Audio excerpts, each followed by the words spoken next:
E agora, com você, a Palavra Amiga do Bispo Macedo. Olá, meus amigos. Deus abençoe a todos de forma abundante em nome do Senhor Jesus. Nós estamos vivendo esses últimos dias na fé de Manassés. Manassés, para quem não sabe, foi um dos reis de Judá.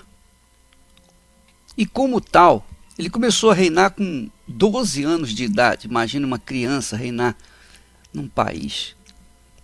Conduzir um povo adulto e complexo.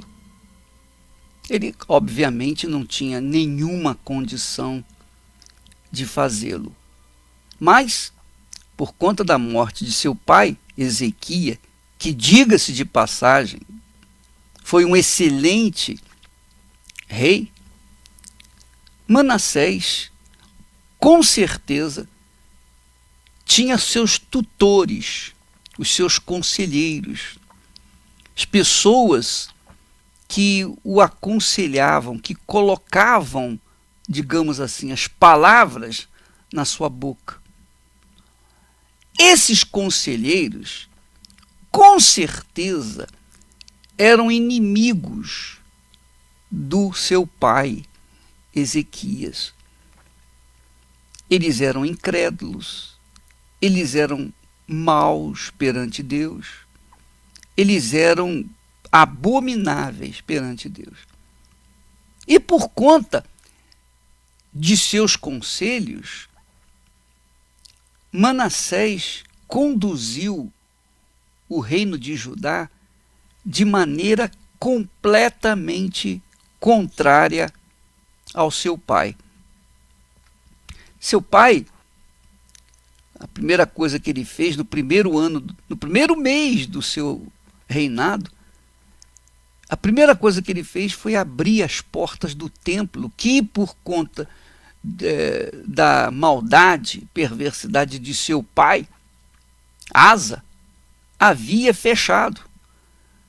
Asa era um outro rei que o havia antecedido. Ele havia fechado as portas do templo que Salomão havia construído. Ele havia feito tudo que não prestava. E, obviamente, quando seu filho Ezequias assumiu o reino, orientado pela sua mãe, Abia, que era filha do sacerdote Zacarias, essa mulher de fé, essa mulher de Deus, instruiu, obviamente, influenciou Ezequias a andar nos caminhos do Senhor. Ezequias, embora começasse a reinar com 25 anos, ele já era um adulto, mesmo assim, ele deu ouvidos à voz da sua mãe e fez um excelente governo em Judá por conta do seu temor para com Deus. Mas veio seu filho Manassés e fez justamente o oposto de Ezequias. Ele irritou Deus. Ele tentou Deus. Ele provocou a ira de Deus. Ele foi tão perverso, tão mau, tão nocivo à sociedade, tão corrupto, tão idólatra, que ele chegou ao ponto, imagine vocês, ele chegou ao ponto de colocar imagens de deuses pagãos dentro do templo de Deus. Ele chegou ao ponto de matar os seus 2 filhos, sacrificar os seus 2 filhos e colocá-los no fogo. Imagine você. A abominação de Manassés chegou nos limites. Não tinha mais como ser abominável.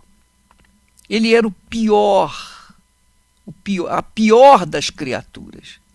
Talvez você esteja me ouvindo nesse momento e diz para si mesmo: puxa, eu já matei, já fiz isso, já estuprei, eu já fiz de tudo nessa vida, só fiz o que não prestava e tal. Será que Deus tem misericórdia de mim? Meu amigo, por pior que você seja, você nunca, jamais será igual ao que foi Manassés. Porque Manassés conduzia um reinado e você conduziu a sua própria vida. Então, ainda que os seus pecados fossem abomináveis, ainda assim, os seus pecados atingiram alguns, ou até, talvez, dezenas. Mas ainda que tenha atingido a milhares, não foi como Manassés. Manassés foi cruel, foi nocivo, foi implacável. Imagine você queimar os dois filhos no fogo. Quer dizer, Manassés chegou nos limites da abominação, do pecado. Eu acho que, de uma forma assim um tanto exagerada, eu acho que o diabo aprendeu com Manassés, se é que podemos falar assim. Porque ele era muito, mas muito, mas muito pecador. Porém, quando ele chegou no fundo do poço, porque ele foi levado cativo por um outro rei para a Babilônia, e lá foi jogado no calabouço. Ficou lá preso no fundo do poço. E naquele momento de sofrimento, naquele momento de dor, de humilhação, de vergonha, poxa, o rei de Judá, no calabouço, numa prisão. Então ele foi levado também aos limites da humilhação e da dor. Quando ele se viu desesperado nessa situação de humilhação, ele não hesitou em se humilhar diante de Deus. Ele se humilhou. Ele se humilhou. E a verdade, a bem da verdade, amiga e amigo, quem quiser ser beneficiado pela fé, tem que entender a linguagem de Deus. E para entender a linguagem de Deus, tem que usar a linguagem da humildade. Tem que ser humilde. Humilde. Nenhum orgulhoso, nenhum arrogante, nenhum prepotente, autoritário, opressor, tirano, tem vez diante do Altíssimo. O ministro da guerra da Síria tinha lepra. E quando a sua empregada, disse que em Israel havia um profeta que poderia curá-lo, esse ministro da Síria pegou um carro cheio de tesouro, de ouro, puxa vida, um carro coberto de riquezas, e foi até onde estava o profeta. Mas o profeta de Deus, Eliseu, nem quis atendê-lo. Não deu nem a importância de atendê-lo. Apenas falou, olha, mandou um recado para ele, vai lá no Rio Jordão e mergulha 7 vezes. Às vezes as pessoas chegam com rios de dinheiro para tentar alcançar os benefícios de Deus. Mas não é assim, não é pelo dinheiro. Você tem que entrar, você tem que chegar com o coração cheio de humildade, não de dinheiro. E fé, claro. Fé. Porque se você é humilde, mas não manifesta a fé, de nada adianta. Manassés manifestou a humildade e a fé. Porque é a fé que nos justifica diante de Deus.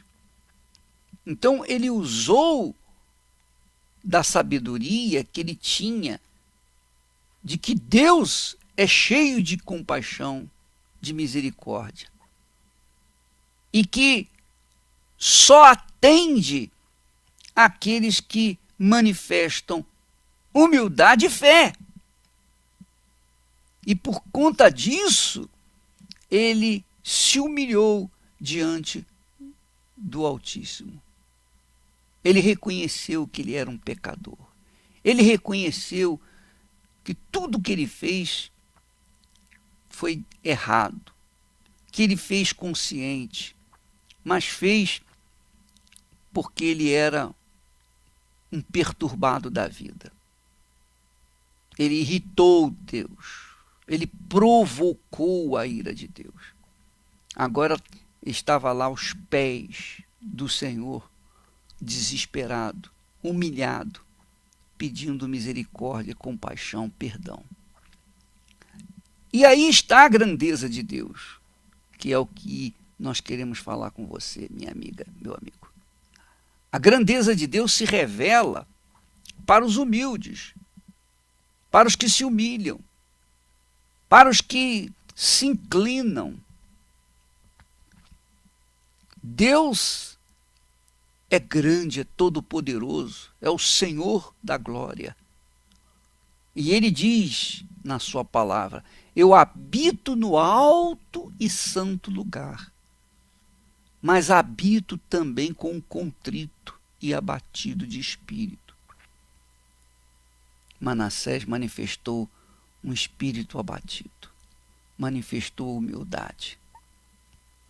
Toda a sua arrogância foi deixada de lado e ele se entregou à humilhação, ao reconhecimento de que ele era um nada, um monte de nada.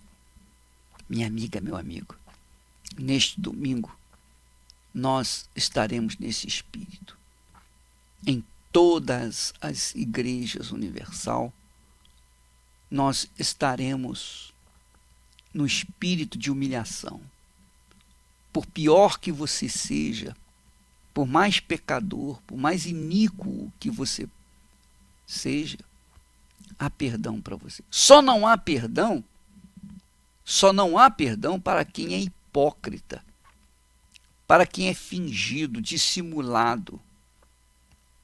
Só não há perdão para aquelas pessoas que se acham alguma coisa. Aí não. Aí não há salvação. Nem venha na igreja porque não vai resolver nada. E eu digo para você, não adianta você vir na Igreja Universal que não vai resolver.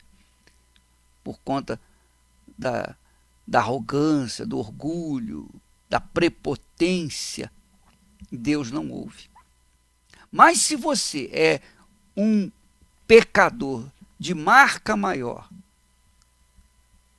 e se humilhou, está humilhado por conta da vergonha, por conta da situação crítica que você está vivendo, aí sim você deve vir para se inclinar perante o altar de Deus, colocar a sua vida no altar e pedir perdão.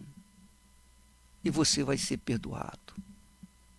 E você vai ter a sua vida restaurada. Há restauração, sim. Há restauração para você. Há salvação para você. Há esperança para você. Mas a condição não é você estar com os bolsos cheios de dinheiro, não. A condição é você estar com o coração humilhado. A condição é que você esteja na humildade. Humildade. E, obviamente, fé. Fé. Quando você manifesta esses dois elementos, então você alcança a misericórdia de Deus. Domingo agora, então, nós teremos reuniões em todas as igrejas universal, focando esse lado, o lado humano, o lado mortal de cada um de nós, o lado frágil que nós temos, o lado do reconhecimento de que nós somos meros mortais e que só vivemos se houver a misericórdia de Deus. Se você quiser, você é o nosso convidado. Vamos falar com Deus. Pai, eu vim aqui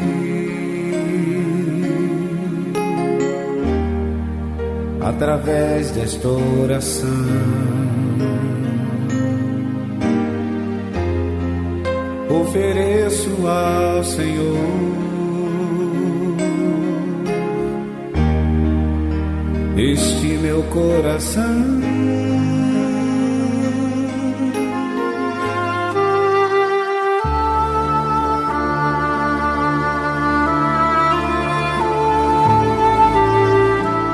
Ó meu Pai querido e amado, em o nome do Senhor Jesus, pela justiça do nosso Senhor e Salvador Jesus, nós entramos na Tua presença neste momento e pedimos que o Senhor incline os Teus ouvidos para cada um de nós. Todos nós que estamos unidos nessa fé. Nós sabemos, meu Pai, que em nós não há nada, não habita nada que possa lhe agradar. Somos meros mortais e que dependemos da Tua compaixão, da Tua misericórdia.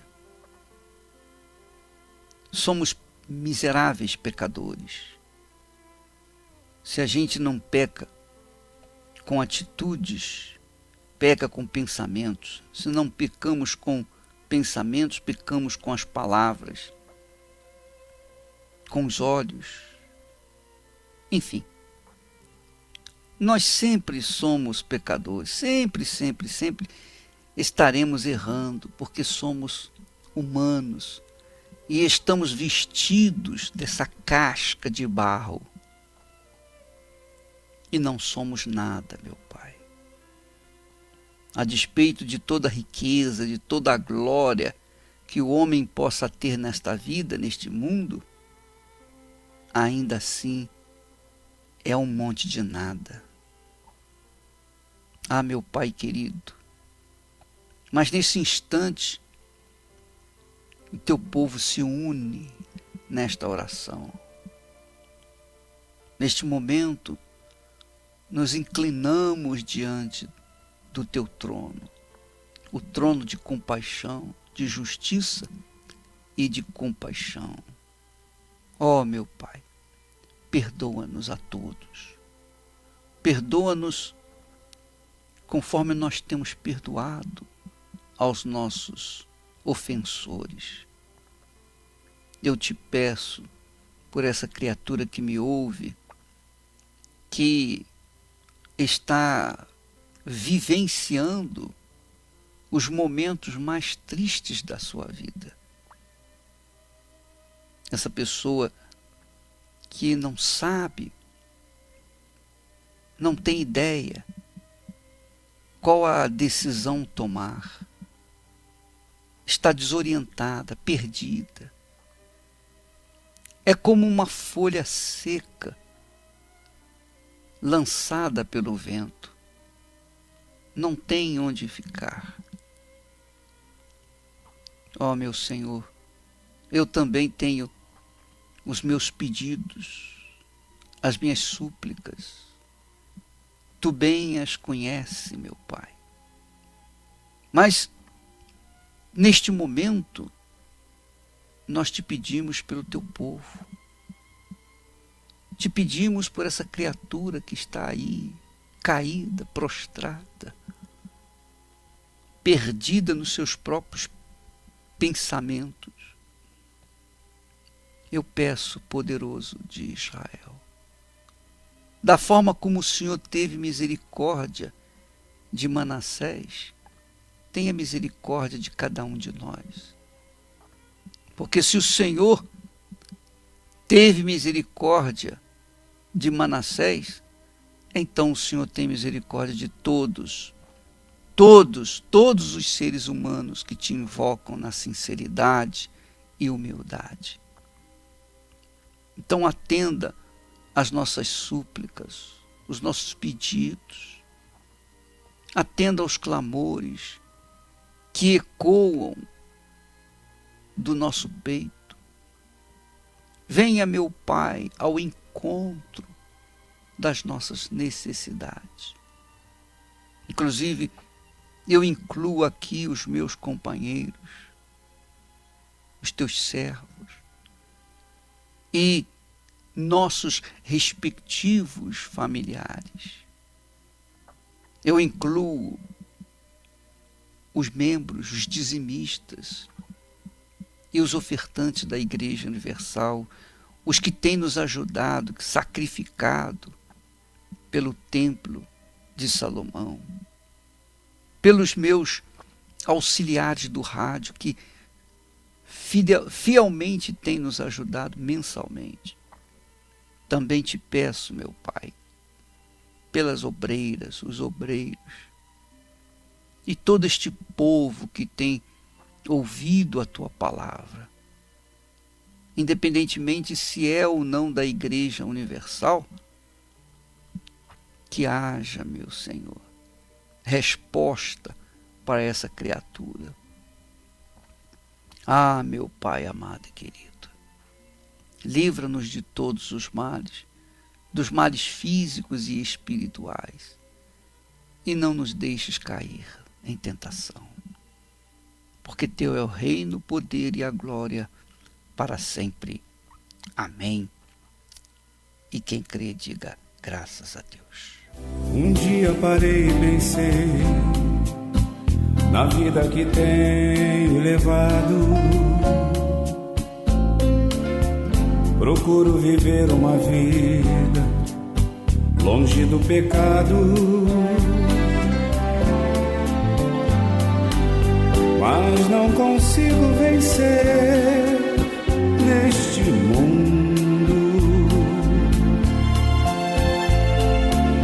Preciso tanto saber o porquê desta minha jornada. Perguntei ao meu rei e ele me atendeu com carinho e amor. Me respondeu: em verdade te digo, quem não nascer da água e do Espírito de Deus. Perguntei ao meu rei e ele me atendeu com carinho e amor. Me respondeu: em verdade te digo, não pode ver o reino de Deus.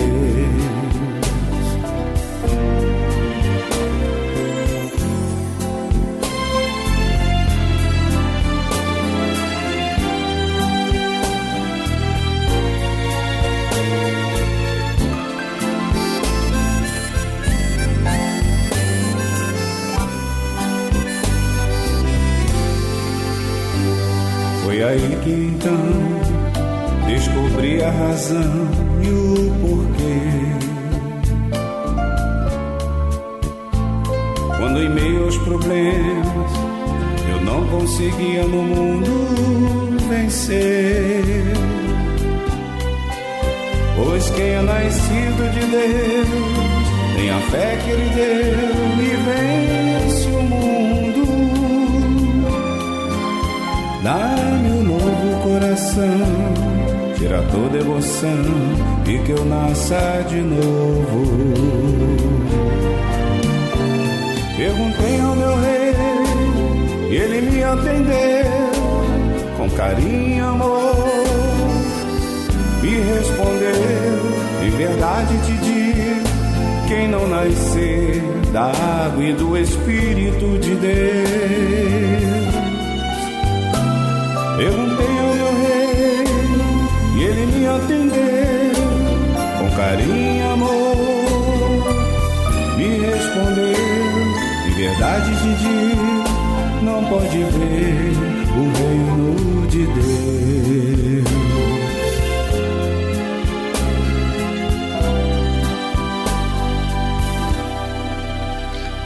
Graças a Deus. Então, minha amiga, meu amigo, você que está me ouvindo, vamos falar francamente, vamos dar atenção ao tapa da verdade, porque o tapa da verdade liberta, conscientiza, e o beijo da mentira engana, ilude, dá uma sensação gostosa no momento, né?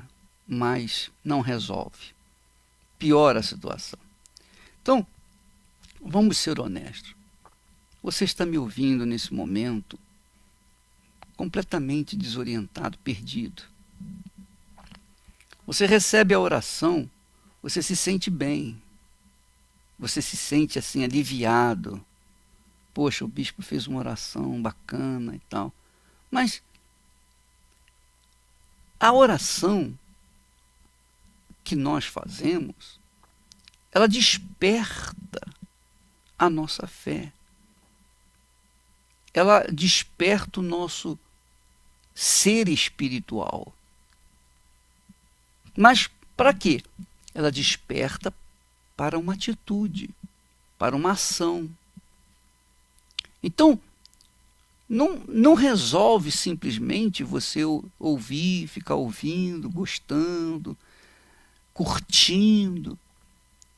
Isso não resolve. Você tem que tomar atitude. Você tem que tomar atitude.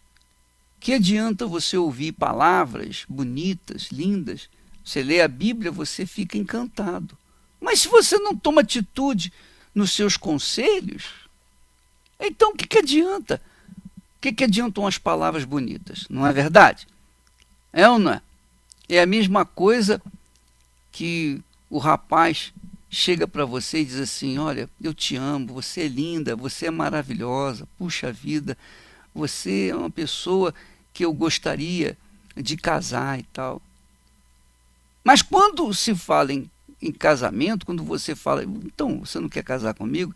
Ele diz, não, vamos esperar um pouco e tal. Quer dizer, o que adianta você ouvir palavras melodiosas, né? Azeitadas, perfumosas, se essas palavras não funcionam na prática? Então, a sua vida talvez esteja uma droga horrível, está pior do que nunca.